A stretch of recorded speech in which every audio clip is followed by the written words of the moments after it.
তোমার বডির মধ্যে না ঢুকায় আমার শান্তি নাই। আমি ঢাকার পোলা ভানু।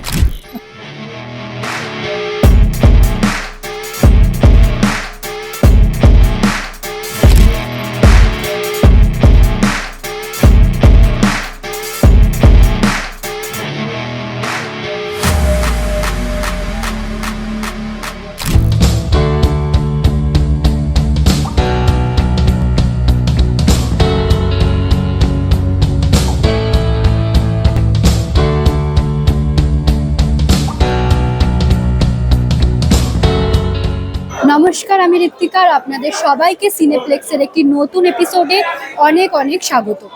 দীর্ঘ প্রতীক্ষায় ছিল দর্শকরা কবে মুক্তি পাবে জমালয় জীবন্ত ভানু ছবিটি। প্রথমবার ভানু বন্দ্যোপাধ্যায়ের চরিত্রে দেখা যাবে শাশ্বত চট্টোপাধ্যায়কে। আর আজ কিন্তু মুক্তি পেতে চলেছে জমালয় জীবন্ত ভানু ছবিটি। আর আমরা চলে এসেছি, চলুন ছবি স্টার কাস্টরা কি বলছে ছবি নিয়ে জেনে নেওয়া যাক। সকলে বহু প্রতীক্ষিত ছিল ছবিটা নিয়ে, অবশেষে ছবিটা মুক্তি পাচ্ছে। আজকে সেই ফল প্রকাশের দিন বলা যেতে পারে। কেমন লাগছে? আমার তো পরীক্ষা দেওয়া হয়ে গেছে, খাতা জমাও হয়ে গেছে। এরপর কত মার্কস পাবো সেটা নিয়ে টেনশন করার লোক আমি নই। তো কাজেই আমি আজকে এসেছি যে এত মানুষের সঙ্গে বসে সিনেমাটা দেখব, সেটাই খুব ভালো লাগছে যে এতজনকে আমরা দেখাচ্ছি প্রথম দিন। তো কাজেই সেটার একটা আলাদা এক্সাইটমেন্ট আছে। এত সুন্দরভাবে দর্শকরা গ্রহণ করেছে, কি বলতে চাই? এর জন্য 90% আমি কৃতিত্ব দেবো আমাদের মেকআপ আর্টিস্ট সোমনাথ কুণ্ডু, যিনি আমাকে এই লুকটা দিয়েছেন। কারণ যে কোনো পরিচিত চরিত্রকে স্ক্রিনে ফোটাতে গেলে অ্যাটলিস্ট কাছাকাছি লুক না হলে খুব মুশকিল হয়। তা পুরো ক্রেডিটটাই আমি সোমনাথকে দেবো। অভিনয়ের কথা যখন হচ্ছে, বিশিষ্ট নাট্য ব্যক্তিত্ব মনোজ মিত্র কত হয়েছে, নাটক অভিনেতারা বলছেন যে তারা অভিভাবক হারা, কি বলছেন? ডেফিনেটলি মনোজদা আমার সঙ্গে বেশ ভালোই আলাপ ছিল। প্রচুর নাটক ওনার দেখেছি আমরা, সবাই জানি নাট্যকার হিসেবে উনি তো মেনলি নাট্যকার, তারপর নাটকের ডিরেকশন দিয়েছেন, অভিনয় করেছেন। মনোজদা সেই কজন বিরল অভিনেতাদের মধ্যে পড়েন যারা সমানভাবে যে কোনো মিডিয়ামে সাবলীল এবং সাকসেসফুল।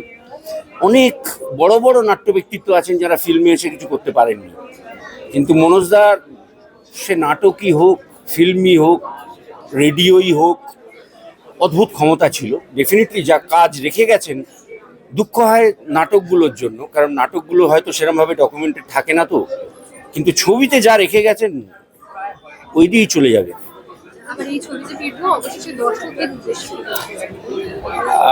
আমরা অনেক সাহস করে এই ছবিটা করেছি, জমালয় জীবন্ত ভানু। নামটা শুনলেই জমালয় জীবন্ত মানুষের কথা মনে পড়বে। খারাপ লাগলে একটু ক্ষমা ঘেন্না করে নেবেন।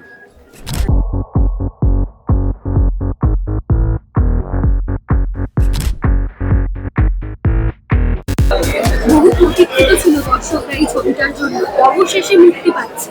বলা যেতে পারে ফল প্রকাশের দিন। কেমন লাগছে, কি অনুভূতি? নেহাতি আনন্দের। অনেক দিন আগে অ্যানাউন্স হয়েছিল ছবিটার, যবে থেকে অ্যানাউন্স হয়েছিল, ইনফ্যাক্ট যখন অ্যানাউন্স হয়েছিল আমি ভাবিও নি যে আমি এই ছবিটার সঙ্গে যুক্ত হব। পরবর্তীকালে অনেকদিন গ্যাপের পর যখন আবার ছবিটা শুরু হলো, তখন সিদ্ধান্ত হলো যে আমি যুক্ত হব ছবিটার সঙ্গে। তো তখন থেকেই মানুষ অপেক্ষা করছেন। আমি যা দেখলাম, মানুষের মধ্যে উৎসাহ বিরাট এই জমালয় জীবন্ত ভানু নিয়ে। তার কারণটা হচ্ছে জমালয় জীবন্ত মানুষ এবং ওই স্বর্ণযুগের ছবি। ভানু ব্যানার্জির মতো অভিনেতা, এনারা এমন দাগ কেটেছেন মানুষের মনে, বাঙালির মনে, যে সেই উত্তেজনাটা আজকে দেখতে পেয়ে ভীষণ ভালো লাগছে। আর 4 জেনারেশন একসাথে বসে এই ছবিটা এনজয় করতে পারবে। কারণ আমাদের যে নস্টালজিয়া রয়েছে, আমার জেনারেশন, আমার মায়ের জেনারেশন, মায়ের জেনারেশন, তাদের তো আছেই, কিন্তু আমার পরের জেনারেশনেরও খুব ভালো লাগবে ছবিটি। কেননা ছবিটির মধ্যে একটা টাইম মেশিনের ব্যাপার আছে, সায়েন্স ফিকশন রয়েছে, ছোট্ট করে গল্পের সঙ্গে মিলেমিশে রয়েছে। আর আজকে 2024-এর স্বর্গ রয়েছে, সেখানে কিভাবে মডার্ন ইকুইপমেন্টস ব্যবহার হয়, স্বর্গের দেবতাদের পোশাক আশাক ঠিক কেমন হয়, তারা সবকিছু ল্যাপটপে করে, এই ব্যাপারগুলো মজা লাগবে পরের জেনারেশনেরও। তাই অনেকদিন পর আমার মনে হয় একটা খুব বড় ভাস্ট ক্রাউডকে অ্যাপিল করবে এমন একটি ছবি, যে সময়কার ছবি সেই সময়কার মতো সেজে এসেছি, আসার চেষ্টা করেছি। সাবেকি সাজ, সিঁদুরের টিপ, আট পৌরে শাড়ি, আর এই সাজটা আমি ব্যক্তিগতভাবে সাজতে বেশ ভালোবাসি, তাই এমনিতেও যখনই সুযোগ পাই আমি একটু এই সাজটা সাজি। সিঁদুরের টিপ পরতে আমি ভালোবাসি, আর আট পৌরে করে শাড়ি পরতে আমি ভালোবাসি। So one was Uttam Kumar, ফোটানো হয়েছে, and now is Bhanu Bandyopadhyay. I think two of my favorite actors on screen. I think আমার জীবন ধন্য যে আমি তাদেরকে ওইভাবে দেখতে পাচ্ছি। Really excited. এই ছবিটা নিয়ে আমি এমনি খুব এক্সাইটেড, যখন থেকে যেদিন আমি প্রথম কাজটা করেছিলাম এবং শুনেছিলাম এরকম একটা কিছু হবে, ওই লুক সেটের দিন থেকেই আমি খুব এক্সাইটেড, কারণ আমার এই পুরোনো দিনের কাজ খুব ভালো লাগে। এবং এই ব্ল্যাক অ্যান্ড হোয়াইট এই গানটা, আমি যে গানের দৃশ্যটা রয়েছে আমার এই ছবিতে, সেখানেও ওই ব্ল্যাক অ্যান্ড হোয়াইটটাই ব্যবহার করা হয়েছে। তো আমার কাছে এই কাজটা খুবই স্পেশাল, এবং যে মানুষটিকে নিয়ে, যে অভিনেতাকে নিয়ে এই কাজটা, তিনিও খুবই স্পেশাল, সবারই খুব প্রিয় একজন অভিনেতা, সবার কাছে সবার পছন্দের একজন অভিনেতা। তো এরকম একটা কাজে একটা ছোট্ট দৃশ্য করতে পারাটাই ভীষণ মজার। প্রথম কথা, আমি খুব খুশি কৃষ্ণেন্দুর এই ছবিটা আজকে রিলিজ করলো, আমি সত্যি খুব খুশি। এবং ধন্যবাদ জানাচ্ছি আমাদের বুড়িমা চিত্রমে সুমনদাকে, ধন্যবাদ জানাচ্ছি কৃষ্ণেন্দুকে ছবিতে আমাকে দেবরাজ ইন্দ্রের চরিত্রে নেবার জন্য। এটা অত্যন্ত মজার ছবি, খুব ভালো ছবি, দর্শক বন্ধুরা খুব আনন্দ পাবেন, খুব এনজয় করবেন। মানুষ তো আনন্দ খোঁজে, ঠিক আছে, মানুষ হাসতে চায়, এই ছবিটা মানুষকে প্রচুর হাসাবে। এবং এর সঙ্গে সঙ্গে একটা মেসেজ আছে for the society, there's an underlying message also in the film which মানে এটা একটা কমপ্লিট প্যাকেজ এই ছবিটা। মানে এর মধ্যে যেরকম আমরা যে কারণে ছবি বানাই, শুধুমাত্র এন্টারটেনমেন্ট তো নয়, তার মধ্যে একটা সোশ্যাল একটা কজ থাকে, সেটাও যেরকম আছে। আর ছবি তো একটা হাসির ছবি, মজার ছবি। আর এখানে আমাদের সকলের প্রিয় অপুদা আছে ভানুর চরিত্রে, এটা তো সব থেকে আনন্দের খবর। এবং I am very happy to play the role of দেবরাজেন্দ্র, and I really wish the whole cast and crew of জমলয় জীবন্ত Bhanu all the very best. হ্যাঁ, মানে আমি দেখছিলাম বুক মাই শোতে অলরেডি টিকিট বুকিং শুরু হয়ে গেছে। তো মানে দুটো সিট খুব কম আছে, একসাথে 4-6টা করে দেখছি যে বুকড হয়েছে। এটা খুব ভালো লাগছে, সপরিবারে দেখার ছবি। এবং প্রায় 29 মাস, মানে আমি আজকে হিসেব করে দেখলাম 29 মাস কমপ্লিট হলো আর কি এবছর এই আজকের দিনটা। তো এবার বিরাট একটা জার্নি, এবার দেখা যাক আজকে কি হয়, আলটিমেটলি আজ থেকে কি হয়। চ্যালেঞ্জিং তো মারাত্মক, মানে প্রথমে গল্প, তারপর বাঙালির সেন্টিমেন্ট, এমন একজন মানুষকে নিয়ে কাজ করছি, প্রায় আগুনে হাত দিয়েছি আর কি। যেহেতু আমি কমেডি নিয়েই কাজ করি, এত বছর ধরে করে এসেছি, সেহেতু কোথাও একটু হলেও কনফিডেন্স আছে, হয়তো ভালো লাগবে। এবার বাকিটা দেখা যাক কি হয়। আপনার মিউজিক নিয়ে সেই সময়ের মিউজিকের সাথে এইটা এই ছবিটা এই তারিখে দাঁড়িয়ে যে করার সাহস দেখিয়েছে কৃষ্ণেন্দু, এটা প্রথম ভালো লাগা বা একটা বিরাট জায়গা। দ্বিতীয়ত হচ্ছে রাজা নানান দেব, আমি একজন দারুণ মিউজিক ডিরেক্টর, আমার বহু পুরনো বন্ধু, আমরা অনেক কাজ করেছি একসাথে। সেইটা এই গানটার জন্য ওরা দুজনেই ভাবলো যে একমাত্র অ্যাপ্রোপ্রিয়েট বোধহয় আমাকে হবে, সেটা আমার কাছে একটা বড় পাওয়া। তো আমি চেষ্টা করেছি যে সেই সময়ের পিকচারাইজেশনটাকে মাথায় রেখে ওই ফিলটা এবং ওই টোনটাকে যতটা অ্যাপ্রোপ্রিয়েট করা যায়, যাতে সেই ছবিটার মধ্যে ওই সময়ের গান গাওয়ার স্টাইলটাকে ধরে রাখা যায়। এখনকার যেভাবে আমরা গান করি এখনকার ছবিতে, সেই সব ছবিতে যে টোন এখন ব্যবহার হয়, ওই সময়টাকে ধরলে টোনটা একদম আলাদা ছিল। আর সেই গান যেটা গেয়েছিলেন, তিনি গেয়েছিলেন মান্না দে, মানে যার কি আর বলবো, আমরা যদি তার 1-2%ও গাইতে পারি তারপর জানবো যে জীবন ধন্য। কিন্তু সেটা ফর্চুনেটলি যে আমি আমার মতন করে চেষ্টা করেছি, এবং সবাই খুব পছন্দ হয়েছে গানটা মুখে মুখে ফিরছে।